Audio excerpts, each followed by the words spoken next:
And this is from Anjali. Anjali's question is regarding jobs and industry. Medha, can you hear me?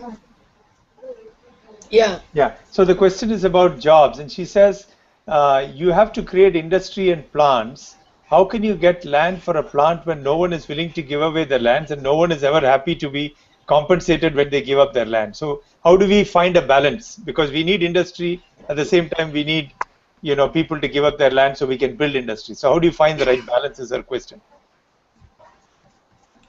One thing is that not all industries need land and extra land other than the homes and the village land, because these can be home industries and village industries, and these are extensively employment generating industries, and those should be promoted as per our vision and our priorities.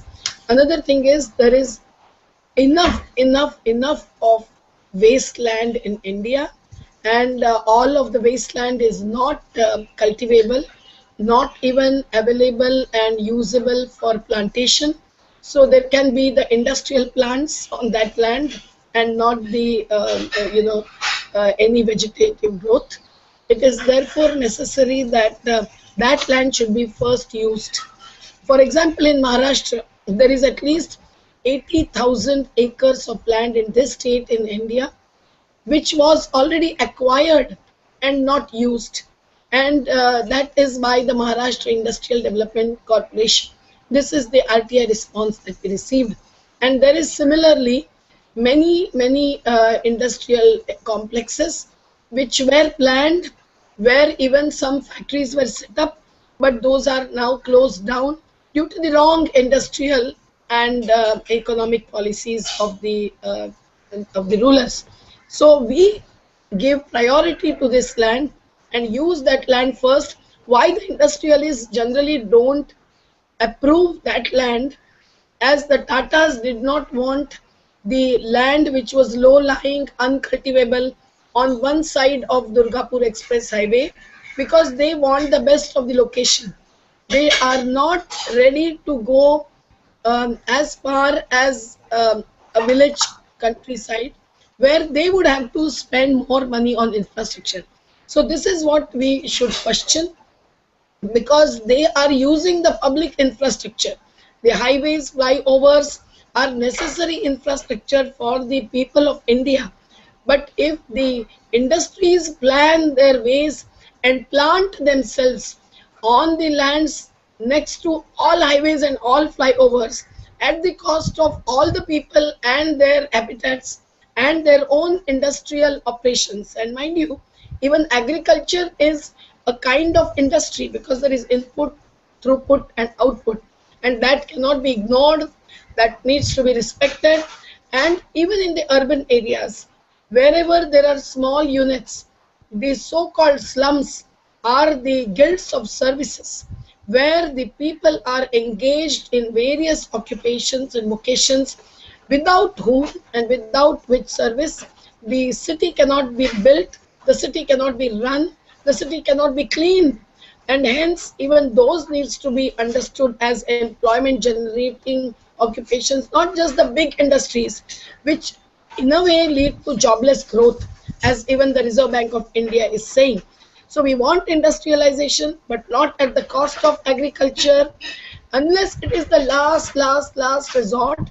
And wherever we have to or we propose industry, it has to go through the appropriate, not only rule of law, but the planning democratic process at the community level.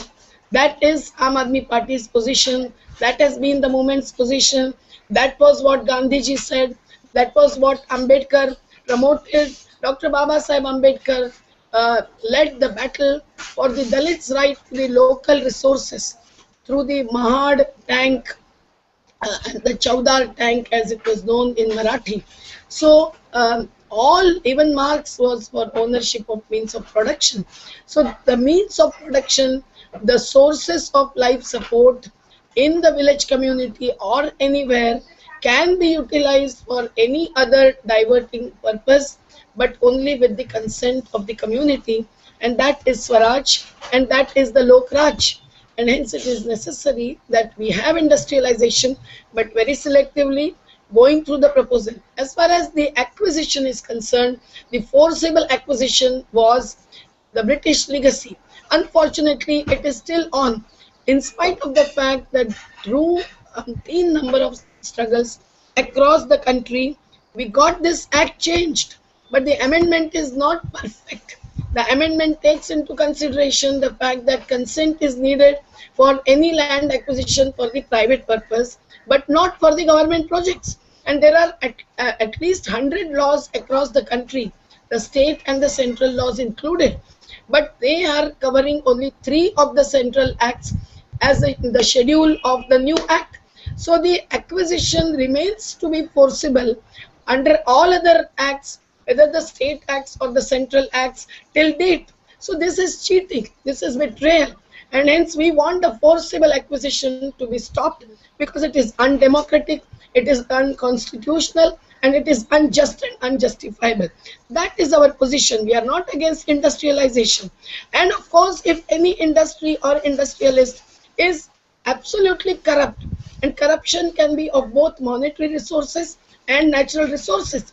When you use but you waste water, when you deplete resources at the cost of public life, livelihood, and also public exchequer, and then you manipulate that to gain vulgar profits, that is crony capitalism. And then that we of course would challenge anyone who is for life, for livelihood, and for nature, the natural bounty, will of course question this. That is what we are doing in Narmada, that is what we are doing in POSCO, that is what we are doing in certain projects, but not all projects we are questioning. So I think we have that right and a duty and a responsibility under the Constitution of India to follow the framework of values, rights, and directive principles for equity, justice, and that is what will decide what kind of industry, where, what kind of industrialization, only the big corporate industrialization, or starting with the small industries, units in the villages and homestays. And so I think the rehabilitation is another issue. Rehabilitation is not just giving cash compensation, that was British legacy. Rehabilitation means social and economic alternative to be provided so that the life of those who are compelled to sacrifice, but there should be no compulsion according to our position, but those who willingly sacrifice also should get alternative livelihood and a better standard of living. That is an acceptable international principle, but that does not happen because there is corruption. Even in rehabilitation, up to 1,000 crores and more as in Narmada, and everywhere it is the same. So we take a very, very reasonable position to match the various factors, including acquisition, which is not forcible, then it will be land investment by the farmers. It will not be acquisition. It will not be compulsory acquisition. So I think let us change the land use pattern when necessary, but voluntarily and democratically. Thank you so much for that very passionate articulation, Medha ji.